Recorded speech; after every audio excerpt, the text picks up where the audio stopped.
So one of the things that I like about OpenStack is that it's really like a family gathering. If you do it 11 times, you kind of feel that you see the people in the conference more than your family members. And Boris is definitely one of them. So thank you for being here. Is that your first time in Israel? Or? Boris is my first name. Oh, sorry. Gee, man. This time we're going to try and kick off a few questions, but feel free if people have a question from the audience, just raise your hand. Boris, first of all, I'll let you introduce yourself for those who are not familiar with Boris. Thank you, Nati. First of all, I apologize for not having brought any slides. Nati was very kind to accommodate my laziness and do a fireside chat format. So as far as the introductions are concerned, my name is Boris Renski. I am the co-founder and chief marketing officer at Mirantis. For those of you who don't know Mirantis, we are the largest independent OpenStack vendor. We exclusively focus on OpenStack. We have about 750 people in the company. Been with OpenStack since the project has started. Over the course of the last 4.5 years, we've worked with over 150 OpenStack customers. We have 70+ customers that are using Mirantis OpenStack on a subscription basis. I'm visiting from California in Mountain View, which is where we are headquartered.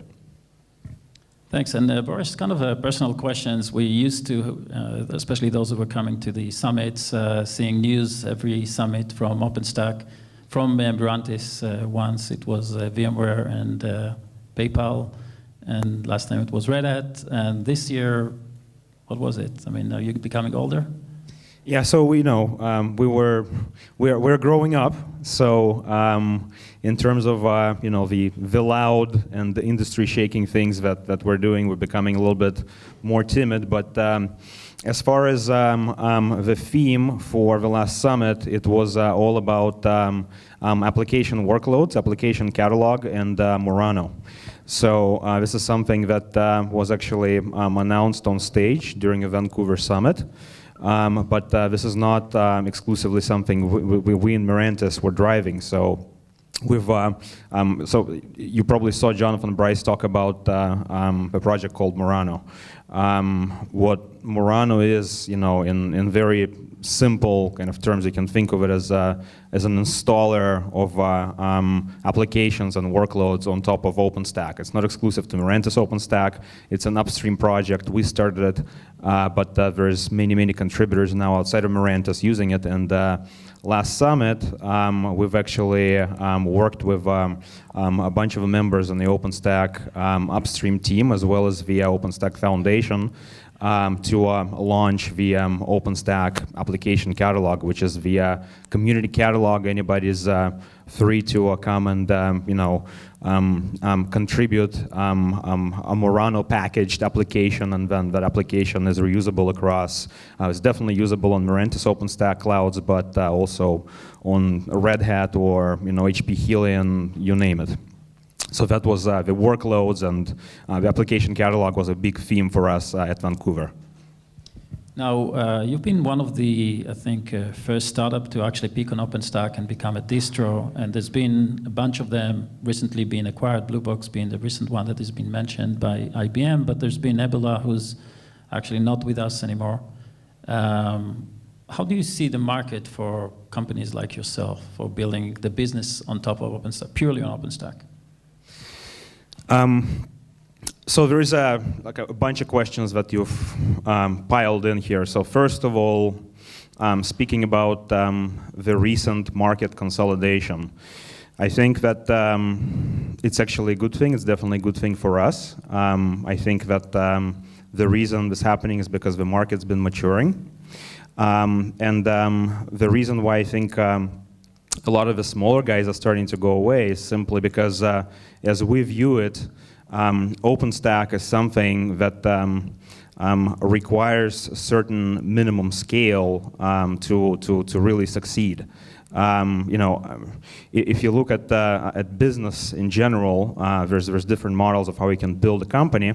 And most of the standard VC models are based on the notion of having protected intellectual property that is highly differentiated, that is then funded, and then you build a couple of proof points of success, and then the company hopefully gets acquired. So the problem is that I think with a lot of the early startups in the OpenStack space, they were forced by the venture capitalists to kind of follow the standard VC playbook.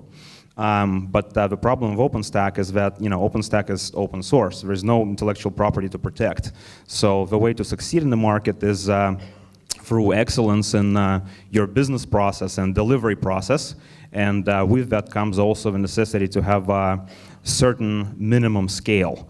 Some organizations were lucky to reach that scale. We were one of them. Some were not, and were ultimately consolidated. Some were successfully acquired, some maybe less successfully acquired, but this is something that's absolutely predictable, and this is something that in my view is an indication of OpenStack is actually becoming more mature as a product. Now, you mentioned Nebula specifically, so I think that in general, what's very important is in building company is timing, and the second most important thing is a business model. So I think in case of Nebula, they were a little bit wrong on timing, and they were a little bit wrong on the business model, in my opinion.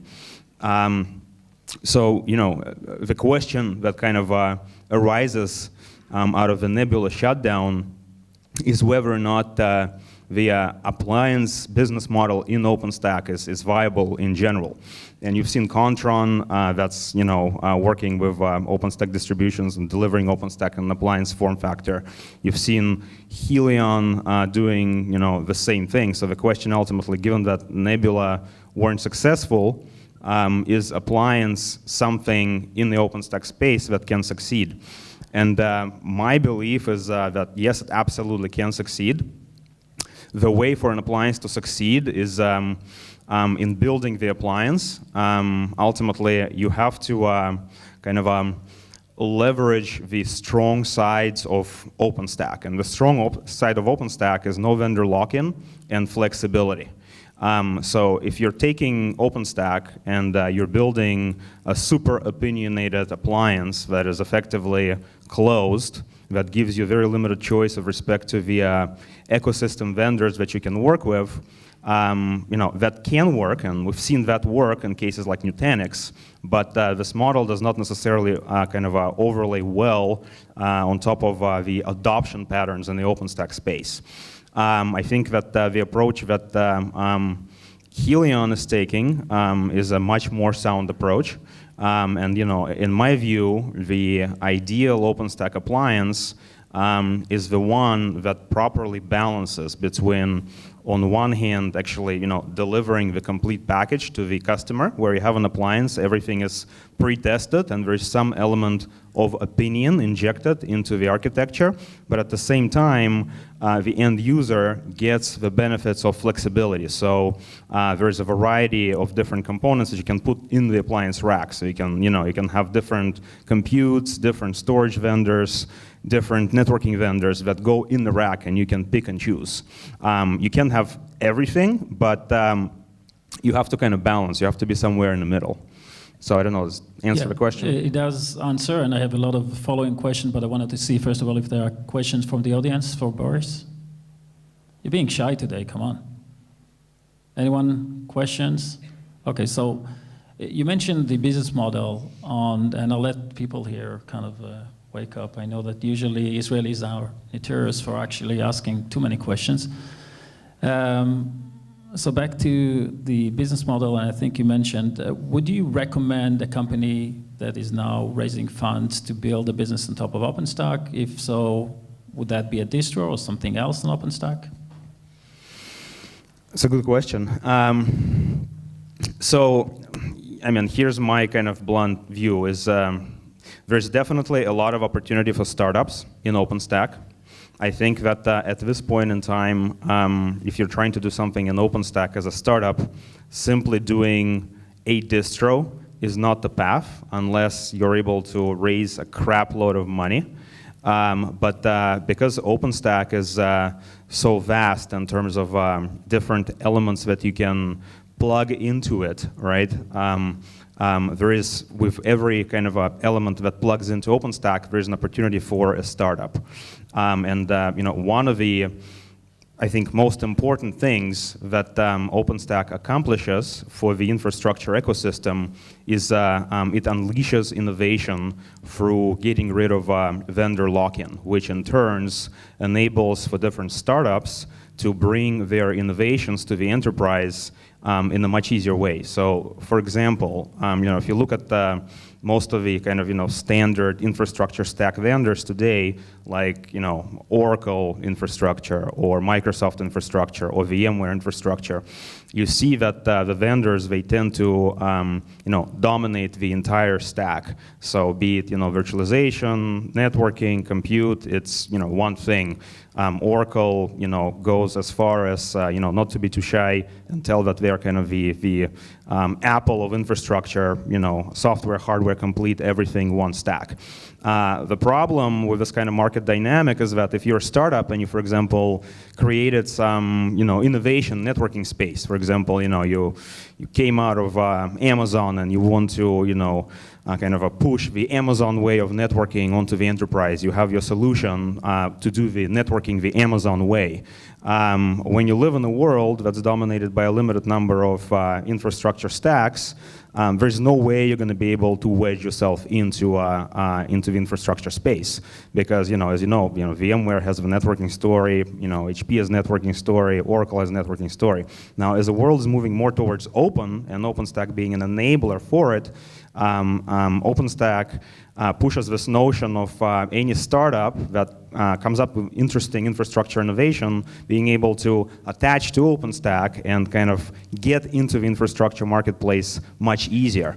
And this notion of full innovation kind of at the infrastructure level and consistent set of APIs at the edge is the way of the future and is what OpenStack ultimately is powering. So there's the short answer to your question is there's plenty of room to innovate. There's plenty of opportunities around OpenStack for startups to come in. It's around the edges. It's not about doing an OpenStack distro, I think, at this point in time anymore. And I would add to that in a way, if you think about the world before that, in enterprise specifically, for startup to penetrate, against the VMware and the EMC and all the big guys was much harder. Where in a way, kind of OpenStack,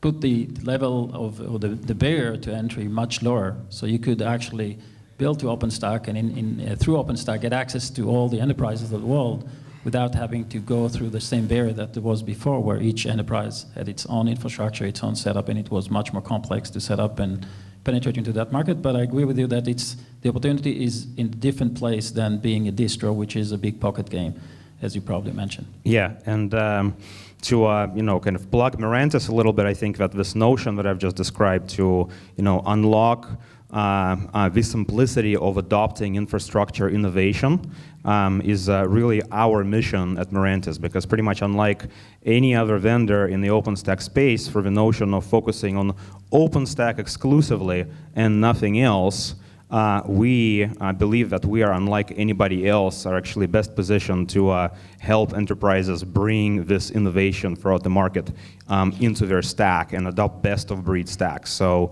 we at Mirantis, we focus exclusively on OpenStack.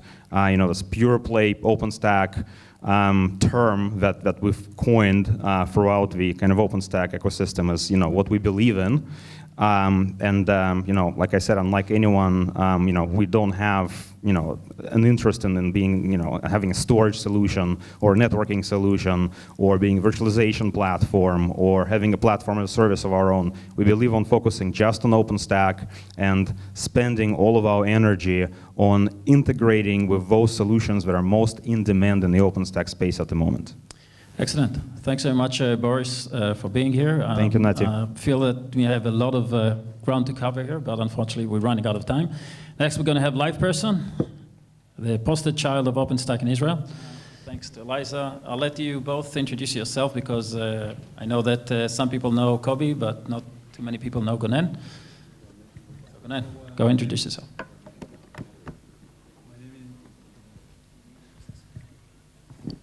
My name is Gonen Wolf. I'm the head of production at Liveperson, and I've been with Liveperson since 2011. Koby? Hi. So my name is Koby Holzer. I'm leading the cloud engineering group since 2012. Excellent. So we've been covering OpenStack for a while now. Tell me, first of all, for those who are not familiar, a little bit about Liveperson, and then maybe you could describe also what you're doing with OpenStack. So Liveperson is one of the world's leader in customer engagement. It means that, for example, all of the chats of American Express go over its private cloud, and we're actually managing those clouds and the entire platform. Xbox.com, Bank of America, O2, many other big companies and small enterprises and mid-market, etc. And all of this is being handled through our 7 data centers, while all the development and operations is done from here, from Israel, in Ra'anana. And in terms of the usage of OpenStack, in terms of size and growth, there are a couple of things that I think caught up. Just use these things. Is that the right time to pull the slide? Let's do a that. second. Okay. And that's a very nice terms, slide. in terms So of at first there was nothing. Yeah. Okay, so Liveperson started The with wrong OpenStack version. 3.5 years ago. In terms of scale, our private cloud is spread today on 7 different data centers, 6 production data centers, 2 in North America, 2 in Europe, and recently we launched 2 new data centers in APAC, in Australia. Some numbers. Okay, here are some numbers. Those are numbers that we are really proud of. We reached 12,000 physical cores, a bit over 6,000 instances. You can see the numbers. So basically, we are doubling ourselves every year.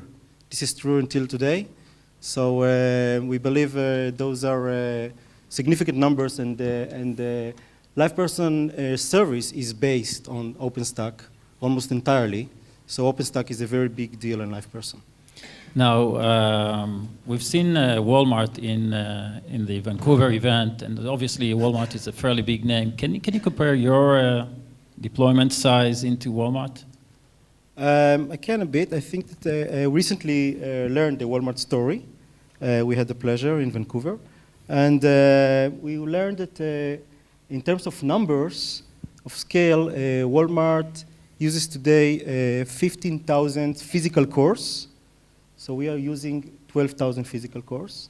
So Walmart being one of the biggest companies in the world, we feel proud.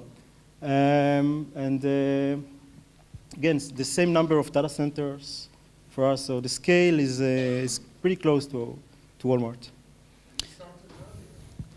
We started very early, and one of the things that are very important to emphasize is that we are a SaaS. This is not something that you can tolerate a downtime. When you are facing 4 or 5 nines in your SLA and you are being fined for downtime, it's not very easy to choose an open source and go with OpenStack back in those days. And this is about 3.5 years ago. But still, we managed to do that both culturally and operationally, while withstanding all the SLA we had to put up with. And customers are still happy, thank God. And we are able to move forward with the entire organization, really changing from a very different culture to an open source culture. And OpenStack is being used as a perfect example of how you can really do your baby steps side by side while still operating. It's like launching a space shuttle, but in parallel do something else while you're moving forward. So tell me about this cultural change. I mean, previously, what were you using? You using VMware and? No, virtualization was not there at all. Mm-hmm. So it was like you had to skip more than just one step going to open source. you had also to go to virtualization, which seems like a very, very extreme idea at the time. So we were just using your standard database of Oracle, web servers of IIS, Microsoft Windows, and very, very big products that were very complicated to operate. And from there, you went to virtualization, but not only using virtualization, actually using virtualization on OpenStack. Now, we had, as I said earlier, the approach was to have side-by-side. So we had a small deployment of VMware just to keep us happy, knowing that we could, okay, just pay the fine or pay the fee and have a backup plan in case something goes wrong with the OpenStack. So, Koby, I think that you've also seen the pain of, the growing pain of running with a new technology, as I think we all experience. What are your tips or things and lessons that you could share with the people here in the audience? What you should do, what you shouldn't do if you're betting on OpenStack? Okay, so one of the reasons that probably some of you saw that we have a booth here today. We have nothing to sell. We just wanted to experience that because we wanted to meet you guys. We wanted to learn about more use cases in Israel. It's very important for us. As a very big user, we feel like the community in Israel need a push. And all the guys that we talked to today, we asked them, where are you standing today? And a lot of answers that we got are that they are still thinking about it and they are sniffing around and they're not sure. They feel more comfortable now, and they hope they're gonna start using OpenStack in the future. So if there are any big users here, we would like to talk to you later in our booth. You are welcome to come and talk with us. It's very important for us. You don't need to fill out any form. You just take the goodies, the shirts, the hats, maybe some mice left. The thing is that part of this summit is how the open source works, right? You want to share your experience and your know-how, what you also learn from others, what they had to overcome or what they didn't overcome yet and are just struggling with. So we love hosting in our company in Ra'anana, and we love to go to other companies to see what they're doing. And again, we don't sell anything to you. We just operate a great engagement platform between the brands, the big brands, the small brands, and the consumers. You are not a cookie. You're not some sort of file. Every one of us is a consumer, and you would like to get a meaningful engagement with the brand you're working with. It doesn't matter if it's Bezek or Kupat Cholim or Bank of America or AT&T or O2. So again, coming to the lessons from that experience that I think people are eager to learn is, what wouldn't you do? Like, what are the things that you've done in the past and you would recommend definitely not to do? For example, I think you've started without a distro and then you switched to a distro. No, we started day one with a canonical distro. Okay. And they were the first out there, as far as I know. We started from Diablo and moved to production with SX. So we are being there in production for a long time now, 3.5 years. It's a hard question. What you should do, what you don't do. Don't make mistakes. Right? Yeah, there are a lot of things to learn, and you need to have good people with the skills. And this is again one of the reasons that it's important for us to know the community. And one of the biggest challenges that we had until today was, for example, upgrading. We are currently running on Havana, and in the middle of upgrading to Icehouse. We had a challenge before moving from Essex to Folsom to Grizzly to Havana. It's getting better each time, and now we feel that with Icehouse, it's getting even better from Havana to Icehouse, and we understand that from Icehouse to Juno to Kilo, it's going to get better and better. So we hope to experience this in the future. Since we have a very big operations, very big cloud, this is why we are still 50% in Havana and going forward to Icehouse. It's not something that we do and we take lightly. It's a lot of operations, a lot of planning a lot of time putting in the What lab. is the size of operation that you have right now? I think that the last number that I heard was quite staggering. What's the number of operation? How many people are running that? That's a very good question because We like to be very efficient. Yeah. The number of production people is a few dozens, but this does include 24/7. It includes network people. It includes legacy storage, etc. But most of the weight is upon the OpenStack and virtualization because that can really grow and make you scale. And how many people are actually running OpenStack? we have a group, which is the cloud engineering group, dedicated most of it to OpenStack. So we have group engineers, a few people. It's not 15 people, including those who are maintaining. That's an amazing number. So the number of machines that we're talking here is how many? A lot. Managed by 15 saw all the people. I people- think that we're still talking about the complexity of OpenStack. This is still an impressive benchmark in my view, that you could still operate such a size of deployment, multi-region, with that amount of people. I think one of the lessons that at least I've observed as an external user, and we'll have to conclude with that, was that you didn't jump into every new feature that came with OpenStack. I think if there is a lesson that I've observed is that, you know, when Neutron came in, we didn't jump on it. We waited, and in that case, kind of missed all the maturity cycles that some people suffered. Would that be a good lesson to take So from we'll that? divide the answer to two. On Okay. the human level, the assumption is that we are humans. So we are all going to make mistakes. That's the given. That's a fair assumption, yeah. That's why there was a mistake, because there was a human involved. I see.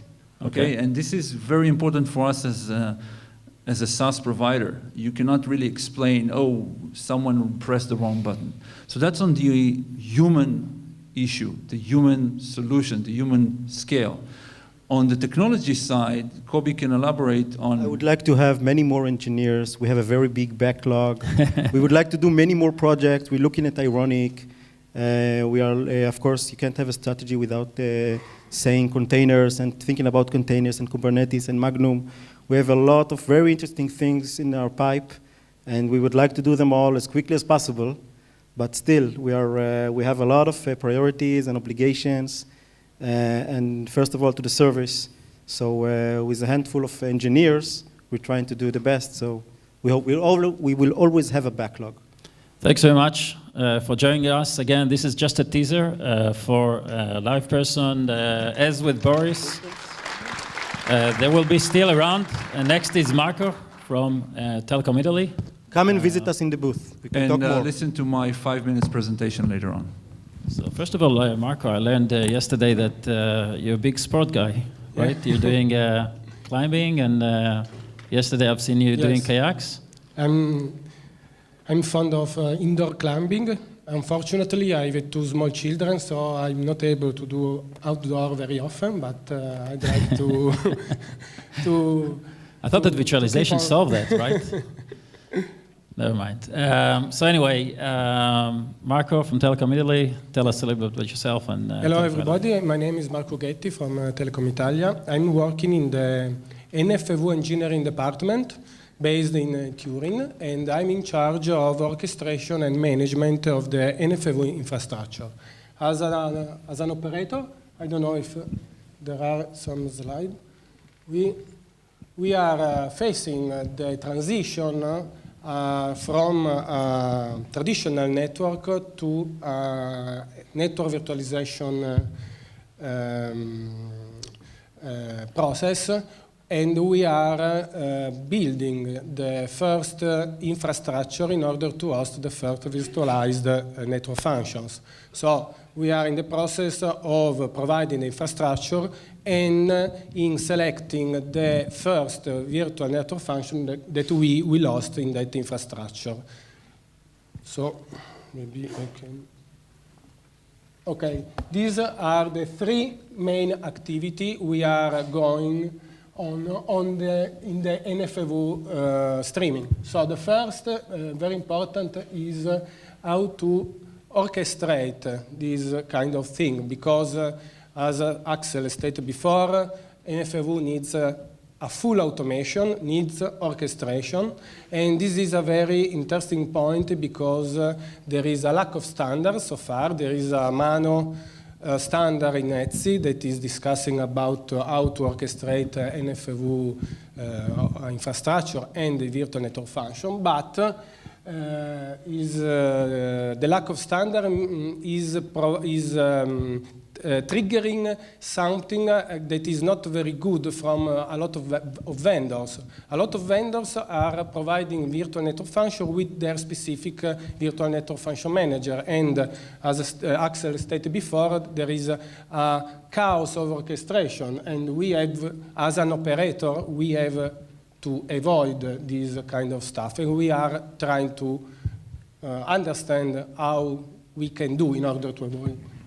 Now, you mentioned, I think, in one of our conversations, that you're using VMware quite extensively right now, and you're transitioning to OpenStack, and you're taking some sort of an interesting hybrid approach towards that. Yes, this NFV streaming of activity currently is in the network department of Telecom Italia. We have obviously an IT department that has a very big data center based mostly on VMware, but they are also trying to adopt OpenStack in the near future. So we have VMware, and we will have OpenStack in the IT department, in the IT data center, and we are going to start with an hybrid infrastructure also in the NFV site.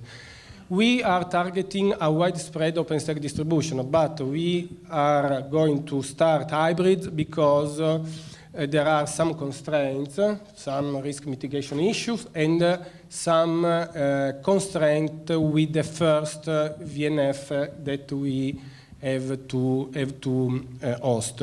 Basically, the first VNF are network functions that we already have in their physical release, in their physical version, and the same vendor that has supplied this kind of network function is virtualizing it. The vendor typically told us that is more comfortable to virtualize into VMware hypervisor. So at the beginning we need an hybrid infrastructure, but we hope to be able to target a more widespread OpenStack distribution and less hybrid infrastructure. So typically we will put VMware in a small centralized sites, and we are going to put OpenStack in a more small and distributed sites. I see. First of all, any question from the audience to Marco on the use of OpenStack in Telecom Italy and NFV in general? So a question about NFV, because we've heard about Etsy, I think you mentioned, as one standard. We have OpenStack that is now doing a thing. And obviously in the past years, we've seen the two concepts starting to merge somehow, the OpenStack community working with the NFV group and vice versa. How do you see that? Yes, this is another important point. NFV means some special requirement in the infrastructure.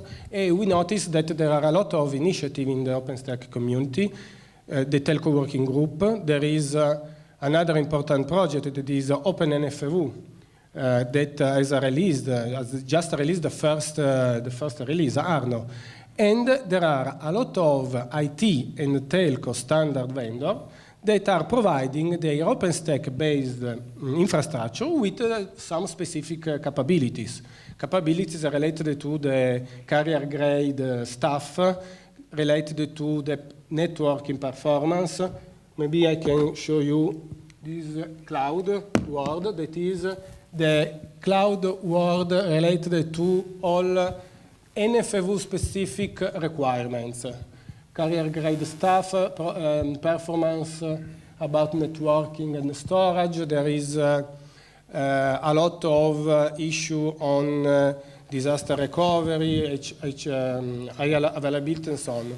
And every vendor is trying to propose, every telco standard vendor is trying to propose their own OpenStack-based infrastructure. The problem is that a lot of them are trying to rebuild the silos. So NFV should be going to break the silos, and as Axel stated before, the multi-vendor is a must in order for us as an operator.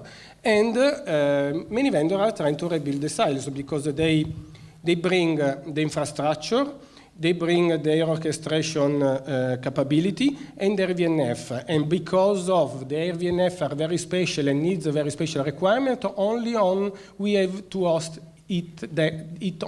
them only in their very special infrastructure. So this is not NFV. We cannot. Yeah, so just to touch on that point, I think that relates also to the business model that Boris was mentioning, that if you're taking OpenStack, that doesn't make you open.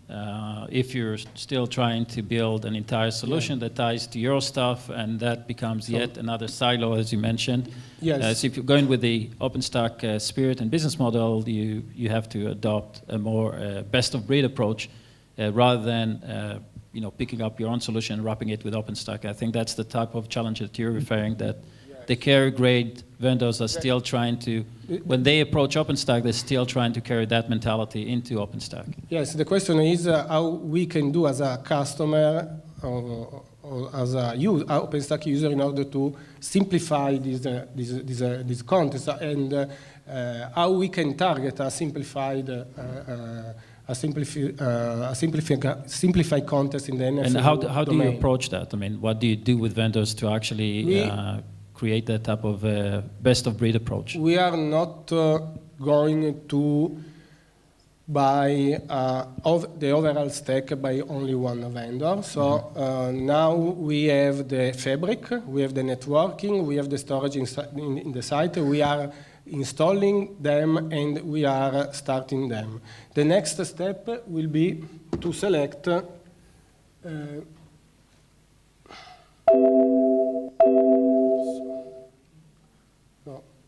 sorry, Never mind. Let's continue because we have to conclude. Okay, no problem. Without the slide, I think that tells us that we need to go to lunch. We are going to select the OpenStack distribution. We haven't yet decided what distribution to use. We have a lot of them in our laboratory. We are trying to understand the differences, and but the basic is that we are not going to buy the whole stack from one vendor, and we are trying to build an infrastructure with a minimum vendor lock-in, because this is very important in our vision. So I don't know which OpenStack distribution we will select, but we are the first thing is the openness. Excellent. So I think that's an excellent closing remark. I think it talks well to what Boris was mentioning it, and I think that's a good segue to the closing panel that we'll have. How do you actually open without closing and still making a good business model for that? And with that, we'll end. Thanks very much, Marco, for coming here. And thank you very much.